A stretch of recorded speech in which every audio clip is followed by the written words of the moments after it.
fait, on n'a jamais été en démocratie depuis 200 ans. Depuis la Révolution française, ce n'est pas du tout la démocratie qui est en place, c'est un régime représentatif conçu comme tel, donc conçu comme antidémocratique. C'est même pas adémocratique, c'est antidémocratique. C'est-à-dire que le système a été pensé par Sieyès en France, Madison aux États-Unis. Il a été pensé comme tenant le peuple à l'écart durablement. Et ça fonctionne très bien. Ça a donné d'abord le 19e siècle, c'est-à-dire l'oppression absolue. Zola, Dickens, les enfants qui travaillent dans les mines et dans les usines, les soldats qui tirent sur les mineurs en grève, mineurs qui sont en grève parce qu'ils ne peuvent plus manger simplement, hein, donc qui protestent avant de mourir, hein, et la police qui leur tire dessus. Donc ça, c'est le début du gouvernement représentatif, c'est presque un siècle de gouvernement représentatif. Et puis les luttes sociales acharnées, les socialismes, le communisme, toutes les luttes d'émancipation des peuples de cette nouvelle oppression terrible qui est venue du gouvernement représentatif, qui est venue de ce qu'on appelle frauduleusement, fautivement, fallacieusement démocratie. C'est pas normal d'appeler ça démocratie. Démocratie, c'est un régime politique dans lequel le démos exerce le kratos. Démocratie, ça vient de deux mots grecs. Démos, c'est le peuple, kratos, c'est le pouvoir. Donc la démocratie, c'est un régime dans lequel la population, les citoyens, les humains qui vivent sous ce régime, décident eux-mêmes de leur destin. Ils votent eux-mêmes les lois. On peut imaginer qu'ils votent les lois les plus importantes et qu'ils laissent les lois les moins importantes à des représentants, mais c'est une folie d'appeler démocratie un régime dans lequel le démos n'a aucun kratos. Quand le démos n'a que le kratos de désigner les maîtres qui vont en fait désigner, qui vont exercer le pouvoir tout le temps, il ne faut pas appeler ça démocratie, sinon on n'arrive pas à penser. Si on met les mots à l'envers, on va penser à l'envers. C'est impossible de penser à l'endroit avec des mots à l'envers. Donc quand on dit crise de la démocratie, c'est une blague. Ce n'est pas une crise de la démocratie, c'est une évolution du gouvernement représentatif qui revient au XIXe siècle. C'est-à-dire que le système de domination parlementaire terrifiant du XIXe siècle, donc juste après la Révolution française, ce système de domination parlementaire a produit une servitude absolue de la classe ouvrière, des travailleurs, c'est-à-dire de la quasi-totalité de la population.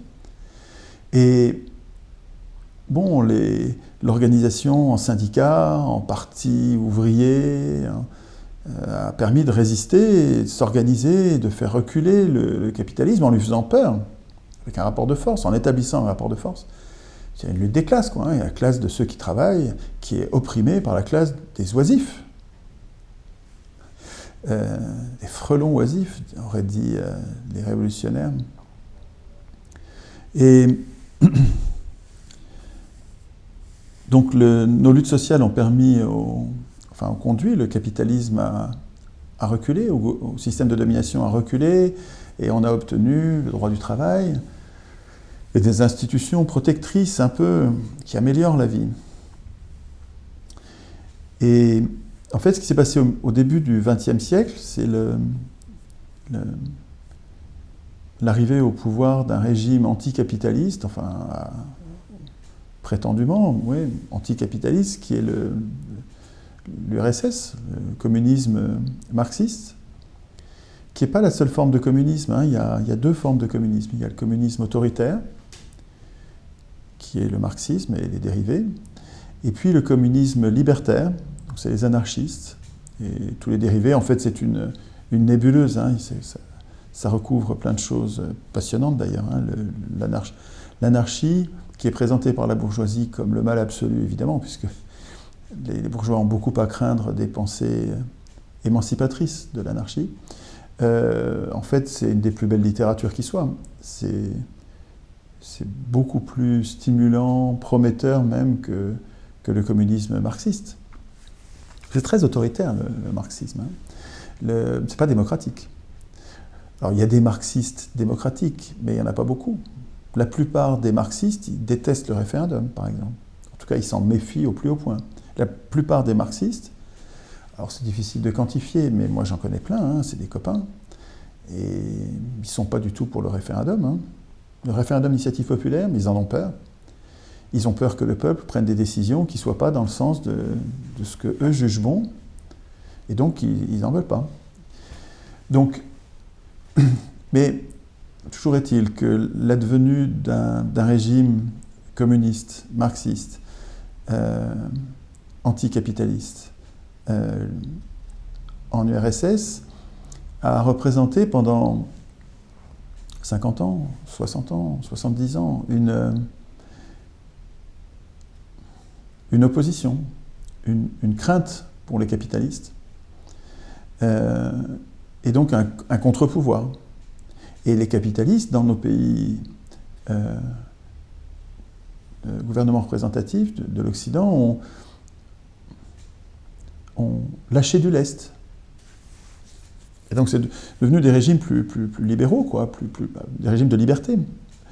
Mais c'est contraint et forcé par la force d'une classe ouvrière qui s'organise et qui ne se laisse pas faire et qui résiste.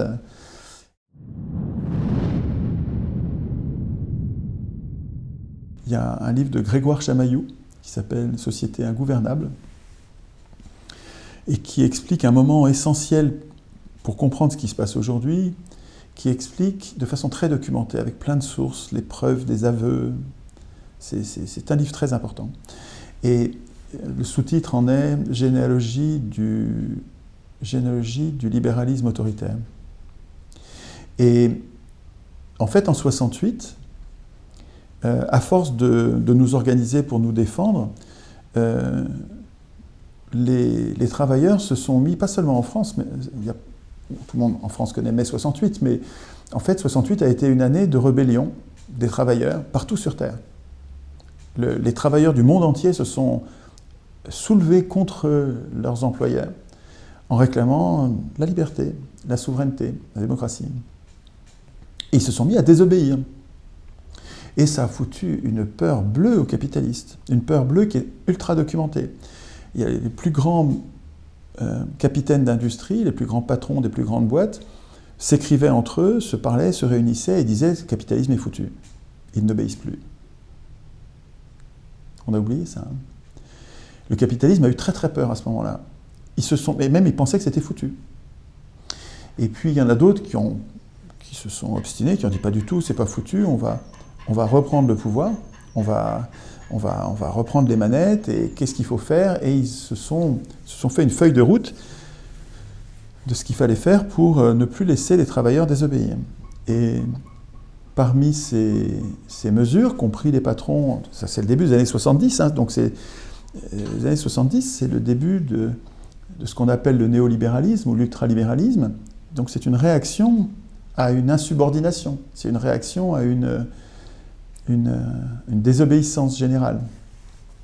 Et une des mesures, c'est de détruire les syndicats, donc de gré, de force, par toutes les manœuvres de corruption, d'intimidation, de coups de force illégaux, parce qu'il y avait des tas de lois qui protégeaient les syndicats, bien sûr. Et donc un des axes de rétablissement du capitalisme, c'était la destruction des syndicats, ce qui devrait nous indiquer que aujourd'hui les syndicats sont complètement corrompus. Les syndicats nous contraignent, nous conduisent à rester chez nous, au lieu de nous aider à sortir, protester. Les syndicats sont devenus des outils de domination, pourris par la tête. Alors, chez les syndicalistes, il y a plein de gens bien, hein, mais c'est à la tête que la tête est pourrie. Le syndicat, en passant par le CSE, le système européen de corruption des syndicats, on ne peut plus rien attendre des syndicats. Mais en fait, il faudrait créer de nouveaux syndicats qui soient tout neufs et pas encore corrompus.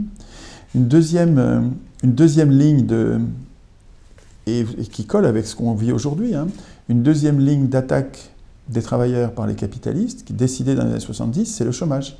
Ça avait déjà été fait au XIXe siècle. Hein. Marx avait très bien observé et décrit ce qu'il appelait l'armée de réserve du chômage, l'armée de réserve des chômeurs. Quand il y a du chômage, les gens ont peur de perdre leur boulot parce qu'ils sont il n'y a pas assez de boulot pour tout le monde.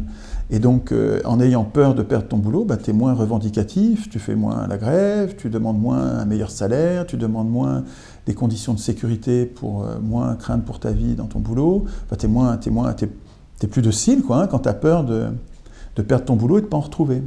Or, en 68, 66, 67, 68, enfin tout l'après-guerre, là, hein, ce qu'on a appelé les 30 Glorieuses, il n'y avait pas de chômage. Et c'est ça qui a fait, et partout sur Terre. Et c'est pour ça que les humains sont devenus vindicatifs, revendicatifs, combatifs. Et donc ce qu'ont fait les capitalistes à partir des années 70, c'est qu'ils ont recréé le chômage de toutes pièces, comme un fouet. Le chômage sert de fouet anti-travailleur, anti-rebelle. Et alors il y a deux façons essentielles d'établir le chômage, de créer du chômage de masse.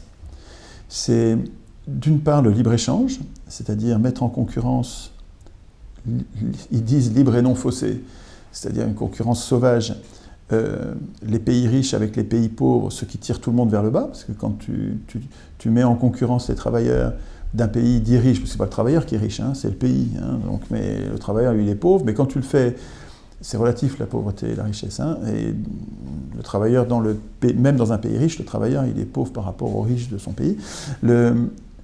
Quand les travailleurs d'un pays dit riche sont mis en concurrence avec les esclavagistes de Chine, de Thaïlande, des pays pauvres qui sont prêts à travailler pour $1 ou $2 par jour, alors que nous, on est payé $10 de l'heure, c'est sans fin, quoi, hein. Je veux dire, on peut même accepter toutes les baisses de salaire, on n'arrivera jamais à être compétitif avec les esclavagistes. Des gens qui respectent ni les hommes, ni la nature, qui n'ont pas de contraintes fiscales, enfin qui trichent sur tous les plans, qui trichent même avec leur monnaie. Donc le libre-échange, en fait, est un outil d'asservissement. Alors, il y a le mot libre dedans, et c'est ça qui séduit. On se fait séduire, c'est fou, on est très vulnérable au bobard, en fait. Et c'est notre tragique destinée humaine, hein, c'est que notre vulnérabilité au bobard nous conduit à accepter de penser avec des mots à l'envers, avec des mots trompeurs, des mots tricheurs, comme le libre-échange ou comme le libéralisme. Comme il y a liberté là-dedans, on se dit ça ne peut pas être mal s'il y a libre dedans. Mais si, le libre-échange est une idéologie extrémiste, mortifère. Les deux extrêmes en matière de commerce international, les deux extrêmes nocifs l'un et l'autre, sont l'autarcie, donc pas d'échange du tout, donc ça c'est une folie très appauvrissante, et le libre-échange qui est l'absence totale de contraintes pour les marchands dans leur rapport marchand, et donc le dépouillement, les peuples sont amenés avec le libre-échange à ouvrir toutes leurs protections et à se présenter sans cuirasse, sans protection, à la guerre de tous contre tous sur Terre. C'est un extrémisme fou, c'est un extrémisme, c'est pas du tout modéré le libre-échange, c'est une dinguerie marchande. Il n'y a que les marchands, les grands marchands, les multinationales, pour y gagner, tous les peuples du monde ont à y perdre. Il n'y a pas un pays qui a appliqué le libre-échange et qui se soit enrichi. Tous les pays riches ont été protectionnistes. Entre les deux extrêmes, la solution moyenne, médiane, raisonnable, ça s'appelle le protectionnisme. Le protectionnisme, c'est j'échange avec les pays qui me ressemblent, qui ont un niveau de contraintes comparable au mien, qui ont une monnaie comparable à la mienne, qui ne trichent pas avec leur monnaie. J'accepte d'échanger avec des pays qui ne trichent pas, qui respectent leurs travailleurs, qui ont le même niveau de protection sociale que moi, donc les mêmes coûts de production que moi, les mêmes contraintes écologiques, de respect de la nature, et donc les mêmes coûts de production que moi sur le plan écologique, et puis les mêmes contraintes fiscales qui payent des impôts comme moi, et donc avec des pays, donc par exemple entre la France, l'Allemagne, l'Espagne, donc les pays développés, oui, on peut se faire concurrence. La concurrence est loyale. Quand l'Allemagne commence à se réunifier et intégrer l'Allemagne de l'Est, dont les salaires sont beaucoup plus bas et qui en fait sert de pays sous-développé à l'Allemagne. pays sous-développés au sens cynique, terrible des pays colonialistes. Hein. Les pays colonialistes se sont servis des pays sous-développés pour avoir de la main-d'œuvre bon marché, de la main-d'œuvre à vil prix. Et bien l'Allemagne, avec l'Allemagne de l'Est, elle fait ça. Et les Allemands de l'Est le vivent très amèrement. Il y a des livres remarquables là-dessus. Et des articles dans le Diplo qui font la synthèse de cette situation terrible que vivent les Allemands de l'Est. Et en fait, ça, c'est de la concurrence déloyale. Ce qui permet à l'Allemagne d'avoir des prix aussi bas avec une bonne qualité, c'est qu'ils oppriment plus que d'autres, et plus que nous, leur classe ouvrière.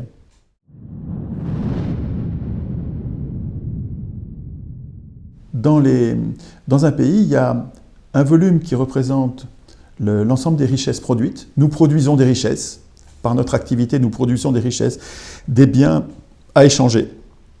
Et on se spécialise pour faire ça, donc le médecin, il sait bien faire ce qu'il fait, le prof sait bien faire ce qu'il fait, l'ouvrier sait bien faire ce qu'il fait, chacun, nous savons bien faire ce que le paysan sait bien nourrir, nous savons bien faire ce qui est utile à la société, mais donc nous ne savons pas faire le reste. On s'est spécialisé, donc on est très efficace, mais on est très dépendants les uns des autres, et on va avoir besoin d'échanger ce volume de richesse, on va avoir besoin de l'échanger, et par le troc fonctionne extraordinairement mal. D'ailleurs, il n'y a aucune société au monde aucune société, même les petites, ont pratiqué le troc. Le troc, c'est une vue de l'esprit.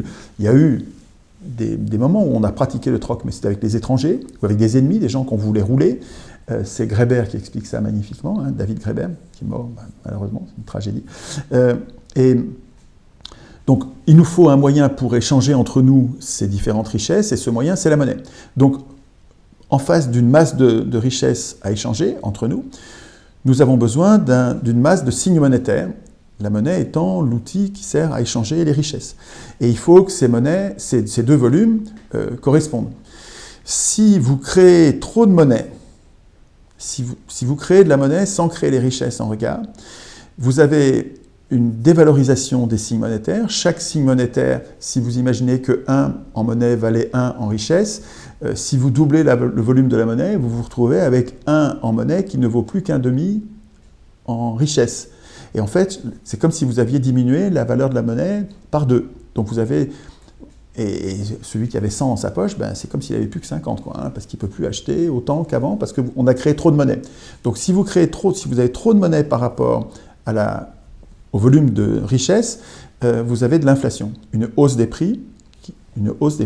Donc si vous avez doublé la valeur de la monnaie, en gros, vous allez assister dans pas longtemps à un doublement des prix. Et inversement, si vous avez une disparition de la monnaie, ou si vous n'avez pas assez de monnaie, vous allez avoir du chômage. C'est-à-dire que nous avons besoin, pour faire toutes nos activités les uns les autres, nous avons besoin d'échanger. Et si on n'a plus de monnaie pour échanger, les échanges ne peuvent plus avoir lieu parce que le troc, ça ne marche pas. Donc, et si on n'a pas assez de monnaie, on n'arrive pas à faire les échanges, donc on n'arrive pas à travailler. Donc les deux indicateurs, inflation et chômage, apparaissent mécaniquement. Quand on a trop de monnaie, on a de l'inflation, et quand on n'a pas assez de monnaie, on voit apparaître du chômage. Donc il y a toute une politique monétaire d'un État digne de ce nom. Nos États ne sont pas des États dignes de ce nom. Ils ont été dépouillés de leur puissance de décision, de leur pouvoir en matière monétaire. Et donc, nous subissons, et nos États subissent, une sorte de folie en matière monétaire qui n'a rien à voir avec le bien commun. Et normalement, dans un État digne de ce nom, si on observe du chômage, il faudrait que l'État, c'est nous. Enfin, quand je dis, moi, l'État, je pense à un État institué par les citoyens pour défendre les intérêts des citoyens, et donc c'est un État sous contrôle citoyen. Donc ne confondez pas, quand je dis État, je ne pense pas à l'État corrompu, pourri, qui est au service des riches par le mécanisme de l'élection. L'élection a mis l'État au service des riches uniquement. Et vous voyez bien que Macron, la première chose qu'il fait en arrivant au pouvoir, c'est de baisser les impôts des riches. Mais ça fait 40 ans qu'on descend les impôts des riches et que l'État se retrouve ruiné, ne peut plus aider les gens, ne peut plus aider les travailleurs, ne peut plus financer les services publics, que vous avez une justice qui a plus d'argent, vous avez une éducation nationale qui a plus d'argent, vous avez une police qui a plus d'argent, encore que ça, oui, si, non, qui a plus d'argent non plus. Vous avez tous les services publics, l'hôpital qui est ruiné, littéralement. L'hôpital est ruiné. Mais tout ça par manque d'argent, parce qu'on a baissé les impôts des riches. Mais tout ça n'a rien à voir avec l'intérêt général, parce que les riches ont pris le contrôle de l'État par le mécanisme de l'élection, par le mécanisme d'une procédure que nous adorons. Quand vous allez devoir imaginer des solutions, je vous signale que la solution, elle n'est pas dans attendre que ceux qui nous dirigent deviennent vertueux. Ça ne va pas se passer, ça. Nos maîtres ne vont pas être ceux qui vont nous émanciper. Par contre, vous, qui m'écoutez, vous êtes responsable, parce que vous adorez la procédure qui permet tout ce merdier. L'élection donne le pouvoir aux riches. On a 200 ans de laboratoire pratique. Ça fait 200 ans, en gros, qu'existe l'élection. Oui, en gros. Et pendant 200 ans, ça a donné le capitalisme. C'est-à-dire le pouvoir des riches sur les pauvres, le pouvoir absolu, la domination de ceux qui ont du capital, le capitalisme. Ça vient de la possibilité pour les riches de capter le pouvoir politique et d'avoir, en plus de leur pouvoir économique, en plus, ils concentrent le pouvoir politique. Et ça donne un régime épouvantable dans lequel on est. Et c'est l'élection qui fait ça. Pendant 200 ans à Athènes de tirage au sort, donc 200 ans c'est la même longueur, hein, donc c'est pas 2 ans, hein, c'est même pas 20 ans, 200 ans c'est super long. Pendant 200 ans ils ont tiré au sort tous les jours.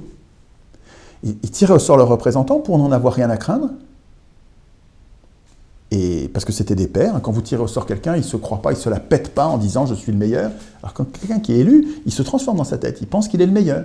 Et donc il se croit permis, il se croit autorisé à tout décider à notre place, il se croit légitime. Vous voyez, il y a un mécanisme qui va avec l'élection. Et donc, avec le tirage au sort, vous tirez au sort des pairs, P-A-I-R-S, donc des gens qui vous ressemblent, des gens qui sont les vôtres, qui ne deviennent pas des maîtres. Et pendant 200 ans de tirage au sort, vous avez la démocratie où les Athéniens votaient leurs lois. Et ils votaient leurs lois, un homme, une voix pour voter les lois. Et ça donne... Ils étaient beaucoup plus nombreux à être pauvres que riches, évidemment. Il y avait des riches, mais peu nombreux. Et ils étaient riches, ils n'étaient pas malheureux, ils étaient riches. Simplement, ce n'est pas eux qui votaient les lois. Ils n'étaient pas riches et en plus capables d'être législateurs. Donc il y avait un équilibre, si vous voulez. Les riches n'étaient pas tout-puissants, ils n'avaient pas le pouvoir politique. C'était les pauvres qui avaient le pouvoir politique. Alors que dans le gouvernement représentatif et l'élection, vous avez comme une concentration qu'on a toujours évitée. Vous avez une concentration du pouvoir économique et politique qui est une catastrophe. La catastrophe pour la Terre, là, c'est pas seulement en France, évidemment. La catastrophe, c'est le gouvernement représentatif qui a permis aux riches, qui avaient déjà le pouvoir économique, donc, d'avoir en plus de pouvoir politique, d'écrire les lois, de voter les lois. Et ça donnait la personnalité morale, l'anonymat des capitaux, la subordination des salariés, c'est-à-dire l'asservissement féodal des travailleurs aux employeurs, les stock options, en fait, toutes les règles du capitalisme qui permettent aux riches de se goinfrer sans prendre aucun risque réel, et qui leur permettent de prendre le contrôle de la monnaie et de tricher avec la monnaie, qui leur permettent d'établir le libre-échange et la tricherie générale du libre-échange qui nous jette, nous les humains de tous les pays, les uns contre les autres au lieu de nous protéger, tout ça est lié à l'élection, qui est une procédure que vous adorez. Tant que vous adorerez l'élection, vous aurez ce résultat-là. Et donc la crise dont vous parlez, ce n'est pas une crise, c'est une évolution qui va vers l'esclavage.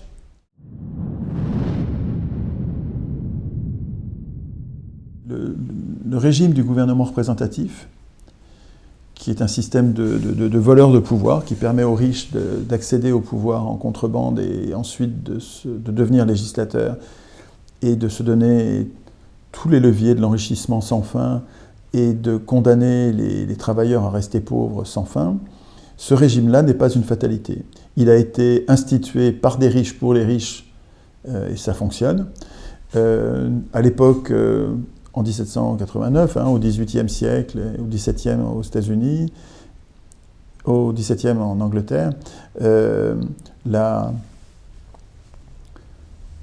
plupart de la population était peut-être pas tout à fait analphabète, mais n'était pas en état de proposer une alternative. Ça se prépare, une révolution. Et la révolution marchande, bourgeoise, qui a donné le capitalisme, elle se préparait depuis des siècles. Donc c'est à nous de préparer la révolution. On pourra sûrement aller plus vite, parce qu'il y a une accélération en toute matière. Les choses évoluent de plus en plus vite. Nous avons des moyens, comme l'Internet, de nous former les uns les autres. de nous informer les uns les autres, de nous préparer les uns les autres à un monde meilleur. Mais donc je ne dirais pas qu'il faut former le peuple, je dirais qu'il faut qu'on se parle entre nous et qu'on est comme dans un grand dortoir où tout le monde roupille. Et ceux qui sont en train de se réveiller devraient sonner le tocsin pour réveiller tout le monde, quoi, que les gens se lèvent. Mais il ne suffit pas de se réveiller et puis de crier dans tous les sens de façon désordonnée. Il y a une autre image que le dortoir, c'est celle de la prison. Je nous vois comme dans une prison politique dans laquelle nous ne pouvons décider de rien. La Constitution, c'est notre prison politique, alors que ça devrait être notre protection. Donc en fait, il ne faut pas l'appeler Constitution, c'est une anti-constitution. En tout cas, nous sommes dans une prison politique par le fait de cette anti-constitution française, avec un deuxième mur d'enceinte qui est l'anti-constitution européenne.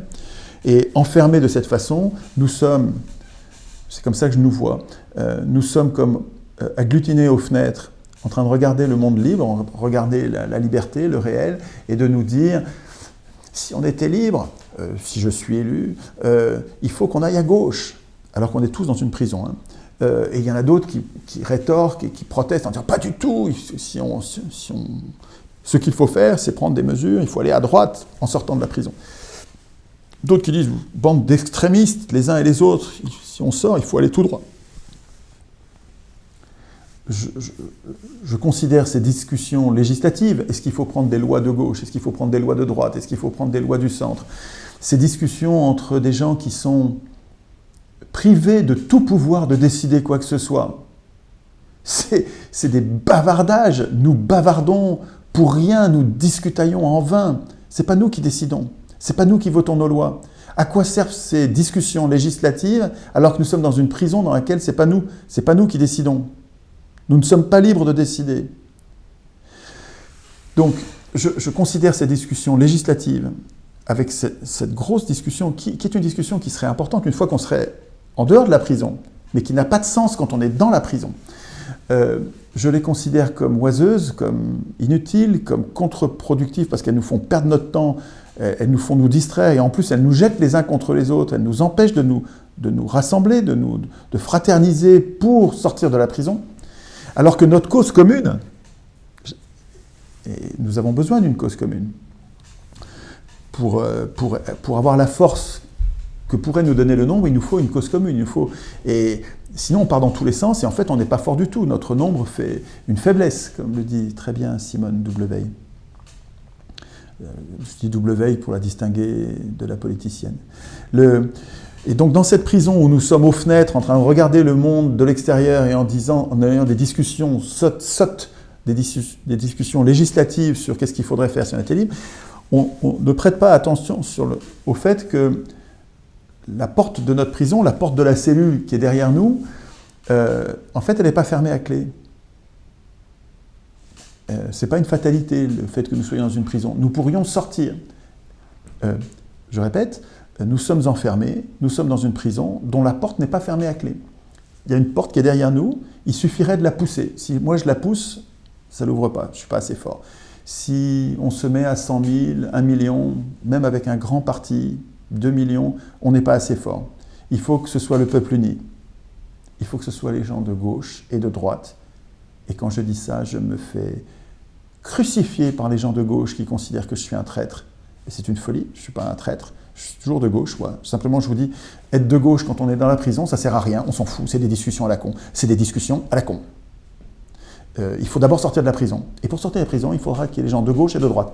Je vous rappelle qu'en 2005, quand on a voté non, nous avons voté non à la Constitution européenne, à l'anti-Constitution européenne, c'est un non de gauche et de droite. Les voix de gauche se sont additionnées aux voix de droite. Alors les gens de droite qui sont en train de détester les gens de gauche, je vous rappelle que vous avez besoin des gens de gauche, vous avez eu besoin des gens de gauche pour gagner, et les gens de gauche qui détestent les gens de droite, je vous rappelle que pour gagner, vous avez eu besoin des voix de droite, et qu'elles se sont ajoutées, et que sans cette addition, vous n'auriez pas gagné. Et bien, c'est pareil pour l'émancipation des hommes. Pour s'émanciper, nous allons avoir besoin d'être à la fois les gens de gauche et de droite, et il va falloir qu'on se mette ensemble à pousser la porte de la prison, et on va se barrer de la prison. Nous allons réécrire nos institutions dans lesquelles c'est plus les riches qui vont décider.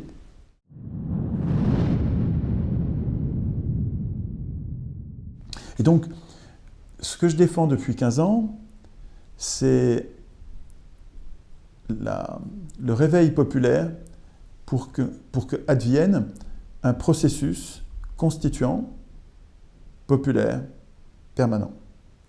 Il faut que nous apprenions à nos enfants à écrire eux-mêmes leurs institutions. Il faut que nous leur apprenions à se méfier des pouvoirs, de tous les pouvoirs. Même celui qui vous paraît très gentil. Méfiez-vous de moi. Moi, je suis très gentil, donc ça se voit que je crois que je suis très gentil. Et pourtant, si je venais à être tiré au sort, si je venais à être mis à un pouvoir quelconque, il faudrait se méfier de moi parce que je suis au pouvoir. Que le pouvoir transforme les gens. Le pouvoir corrompt. Par construction, on le sait. Donc il faut prévoir des mandats courts. Il ne faut pas que ça dure trop longtemps. Il ne faut pas qu'on ait trop longtemps le pouvoir qui va nous exposer à la corruption. Il faut qu'on n'ait pas trop de pouvoir à la fois. Il faut qu'on divise les gens qui ont du pouvoir pour que personne n'ait un grand pouvoir. Il faut que les pouvoirs ne soient pas cumulables. Il ne faut pas qu'on puisse avoir plusieurs postes en même temps. Donc ça, c'est interdit. Il faut que les pouvoirs ne soient pas renouvelables. On peut peut-être avoir plusieurs fois un pouvoir, mais avec une période sans pouvoir entre les deux. Il faut qu'on puisse contrôler les pouvoirs, il faut qu'on puisse surveiller les gens qui ont du pouvoir quand ils sont en train de travailler pour qu'on vérifie comment ils travaillent.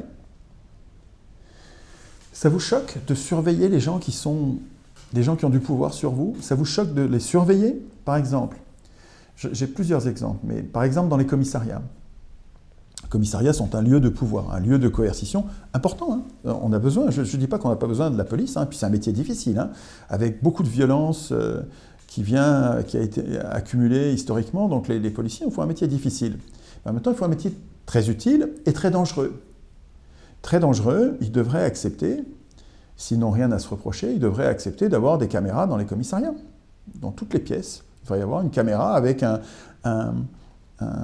live permanent sur Internet qui permette de voir ce qui se passe dans les commissariats.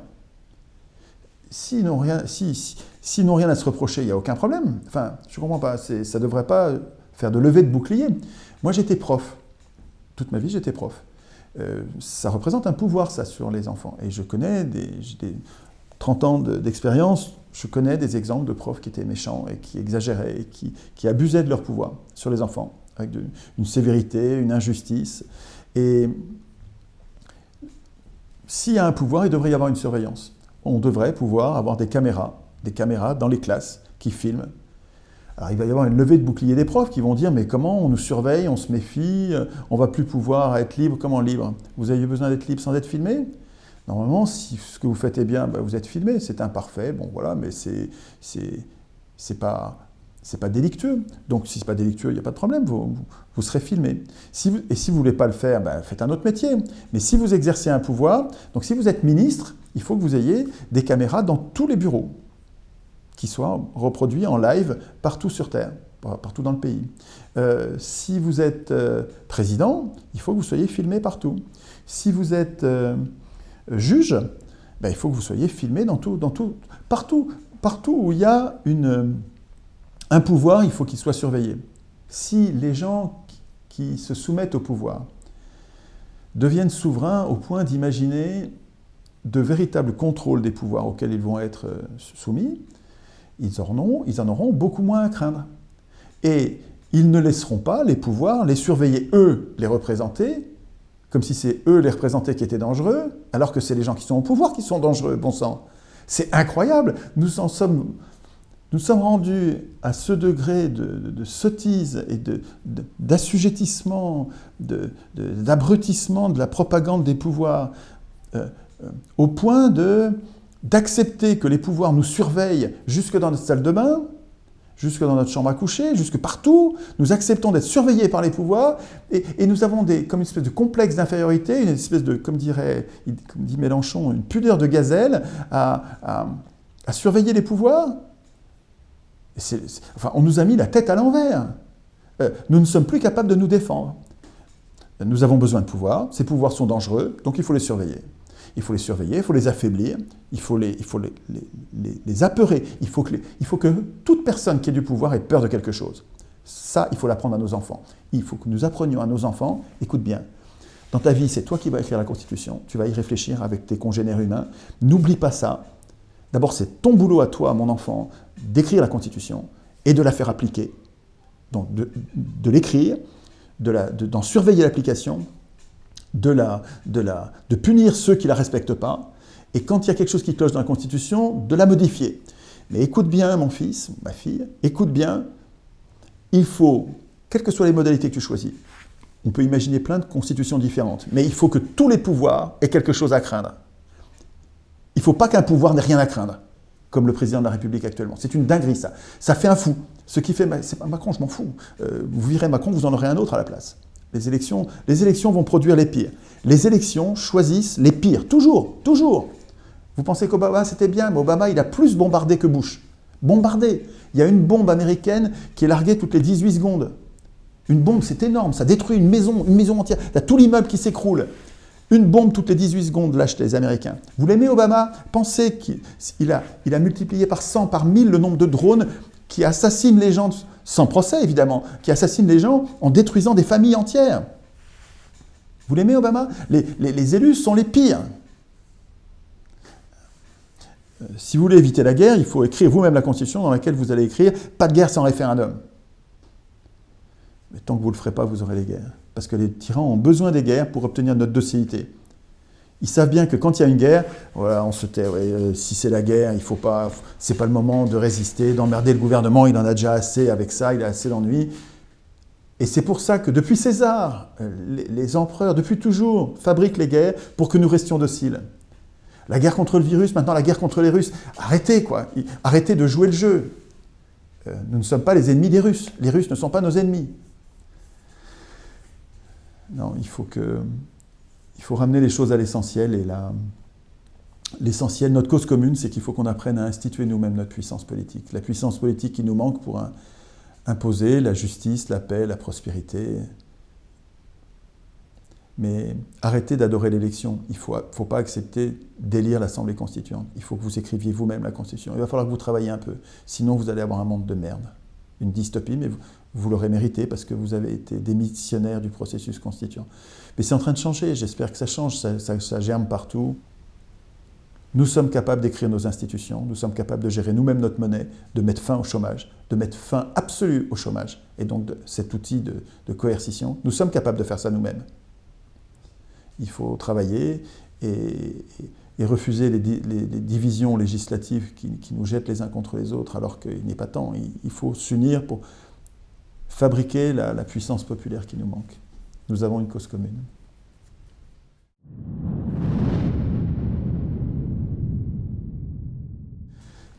Pour moi, une société idéale, ce serait une société sans domination. Le républicanisme, qui est une pensée méconnue en France et qui est pourtant bien développée chez les anglo-saxons. Le républicanisme, c'est une philosophie politique qui n'est pas le libéralisme et qui vise une société sans domination. Et je trouve ça bien formulé. Et alors, comme je vous disais tout à l'heure, une société sans domination, ça a besoin d'institutions. Et les seuls qui soient capables d'instituer une société protectrice, ce sont les représentés. Il ne faut pas que ce soit les représentants qui écrivent les règles de la représentation. Les représentés, c'est-à-dire ceux qui ne veulent pas du pouvoir, ceux qui ne veulent pas être des représentants, les représentés sont les seuls aptes, légitimes, à écrire les institutions, les règles de la représentation. Et alors, qu'est-ce que ça donnerait comme résultat? Dans une société sans domination, bien sûr, il y aurait des conflits entre les hommes et les femmes. Quand je dis les hommes, c'est pas sexué, bien sûr, il n'y a pas de genre, hein, je parle des individus. Bien sûr, il y aurait des conflits entre les hommes, mais il y aurait une vraie justice digne de ce nom qui serait indépendante des riches, indépendante des pouvoirs politiques, et qui rendrait du mieux qu'elle peut la justice dans nos conflits individuels. Les lois seraient écrites non pas par une poignée de milliardaires ou de patrons, mais par toute la population. La population aurait le moyen de se débarrasser de ses représentants quand elle n'en est pas content, par référendum d'initiative citoyenne. Les hommes n'auraient plus les moyens d'opprimer les femmes, il n'y aurait plus une classe ou une couleur de peau, ou une ethnie, ou se vivant comme une ethnie capable de dominer les autres. Et à mon avis, cette société dans laquelle toutes les formes de domination sont détruites par la force des choses, donc par le jeu d'institutions, ce genre de société ne peut advenir que si les humains sont devenus méfiants par rapport au pouvoir, méfiants systématiquement, comme on apprend à parler, à écrire, à compter. En même temps, on apprend à se méfier des pouvoirs et on apprend à constituer les pouvoirs pour n'en avoir rien à craindre. Je pense qu'une société pacifiée a besoin d'institutions. Je suis anarchiste, démocrate, ça veut dire anarchiste. Pour moi, il y a une filiation, une parenté. Ça ressemble énormément, l'anarchie et la démocratie. Ça se ressemble.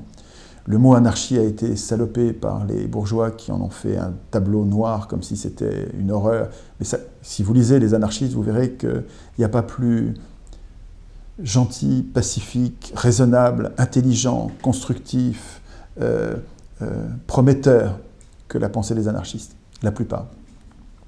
Il y a toute une constellation, mais vraiment la plupart. Lisez Kropotkin, lisez la morale anarchiste de Kropotkin, lisez Proudhon, vous allez voir, c'est juste merveilleux, c'est enthousiasmant. Il y a un projet pour un monde meilleur, bien pensé, fouillé.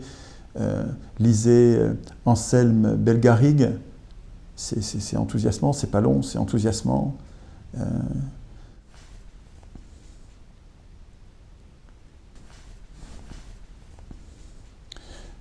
À mon avis, c'est par éducation populaire que cette métamorphose humaine va arriver. Des humains qui se mettent à devenir constituants et qui se mettent à défendre un processus constituant populaire permanent. C'est-à-dire des humains qui se politisent malgré tous les efforts de dépolitisation qu'ils ont subis depuis 200 ans, parce que le gouvernement représentatif, il nous dépolitise, il nous dit, mais on s'en occupe de la politique. Il y a des professionnels de la politique qui vont s'en occuper. Si nous arrivons à résister à ça et à nous repolitiser autour d'une cause commune non législative, il ne s'agit pas de savoir si on va avoir des politiques de gauche ou de droite. Non, ce n'est pas ça la cause commune. La cause commune, c'est nous avons besoin d'une puissance politique pour déterminer notre destin, pour prendre les décisions qui nous concernent. Et pour arriver à cet état-là, il faut que nous écrivions nous-mêmes les institutions. Donc il faut que nous devenions constituants.